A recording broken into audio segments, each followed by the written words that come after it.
the Torch reports more of the same, that there's a lot of this infighting going on. I'm curious from your perspective, and you've told us before at different times you didn't read it or didn't pay attention to it at all.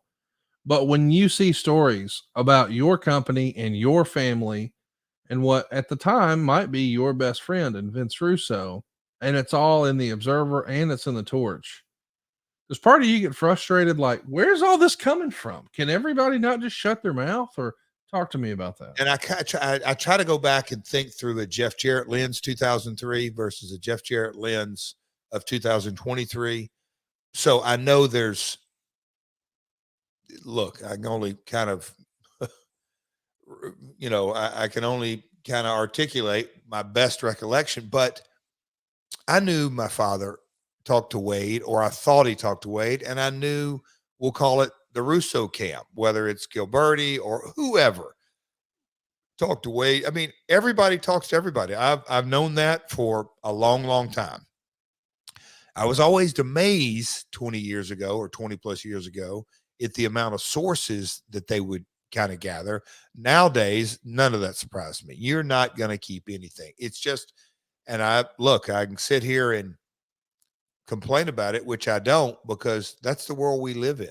If you're going to keep something quiet, you better keep it in a very small nucleus. That's just the nature of the beast. So that didn't bother me. What concerned me was Dixie Carter / Dallas's interpretation of what was written, because I had compassion. They truly didn't understand.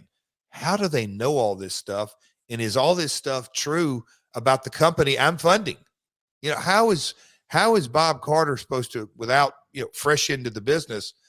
Okay, they're writing about a company that I'm funding, and I don't know what in the hell is true and what's not true. That became a problem.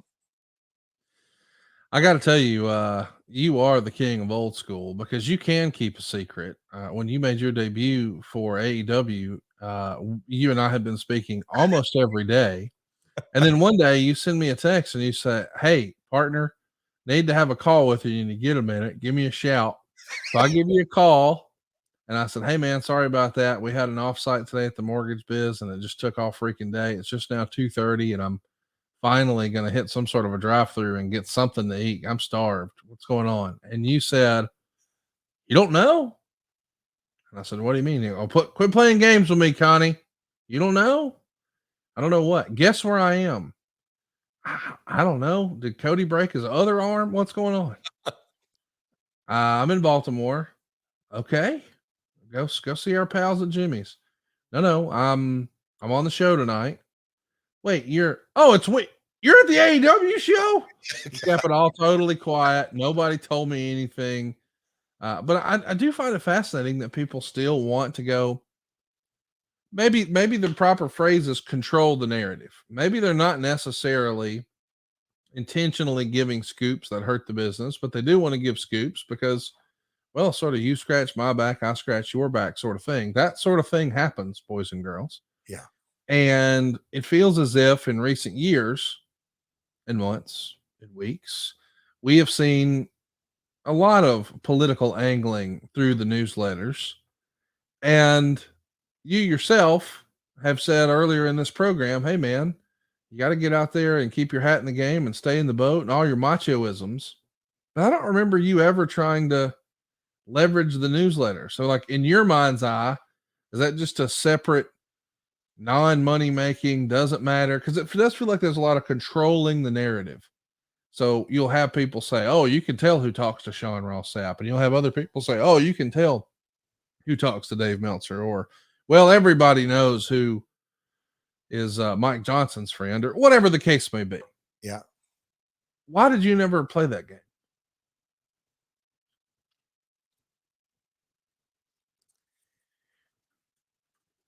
Really putting my thinking cap on that's, I mean, because I guess I'm damn sure never really been asked that. I'm going to go back to my set point on human nature. I hope you follow me on this.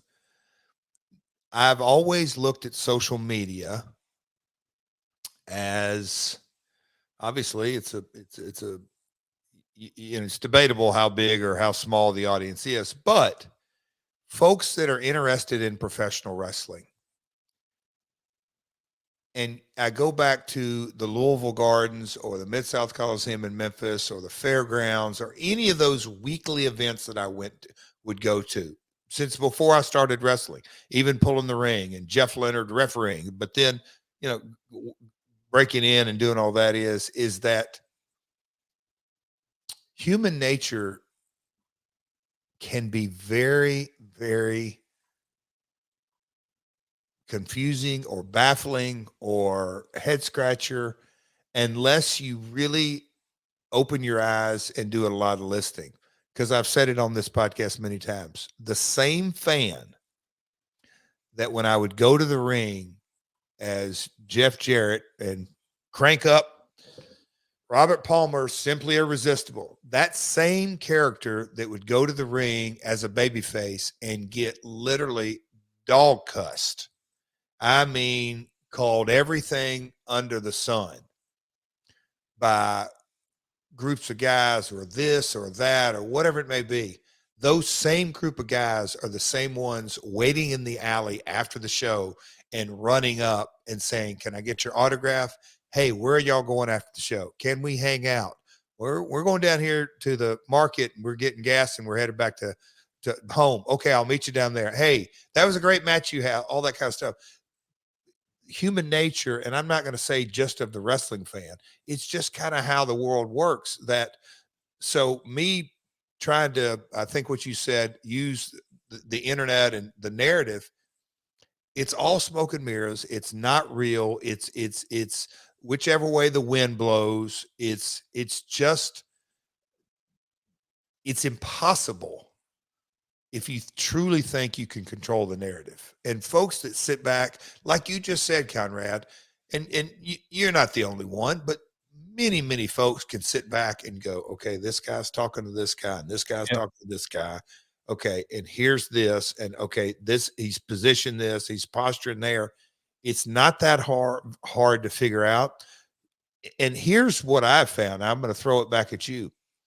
Do you see some folks out there that literally get caught up in their own press and they start to believe they're zooming themselves or working themselves into a shoot, or got it there? You can come up with a 1,000 different little sayings, but do you see folks that try to control the narrative end up being controlled by it because they're trying to control? Man, that sounded confusing. Does that make sense? Of course. It's amazing, isn't it? You care to elaborate or help maybe clean up what I said? Because that's almost at times, I don't say enjoyment, but it's oh, I see what they're doing here. So does the rest of the world. Well, let's just say you can see certain wrestlers trying to control the narrative through the newsletters, through social media, through likes, through quote tweets, through subtweets.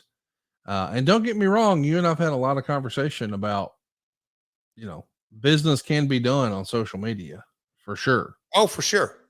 But there's a way to do it where it draws money, and there's another way to do it where you're just being a political animal. Like either it's furthering a story or it's real life backstage politics. And frankly, as much as we sit here and say, man, you got to put yourself out there, blah, blah, blah, all that we did about Mike Awesome, there's something to be said about, man, if it requires this, I don't know that I want to do it. Yeah. Okay. Like, cause there's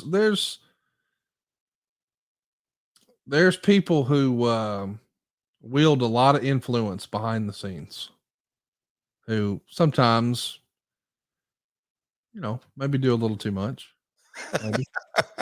It's interesting. It is. But the fact that me and you're talking about it, it kind of goes into the whole macro look at it that, wow, what a fascinating industry. It's a $12 billion industry today, and down on the very micro tweet by tweet basis, it's silly. I mean, it's fascinating. I love it.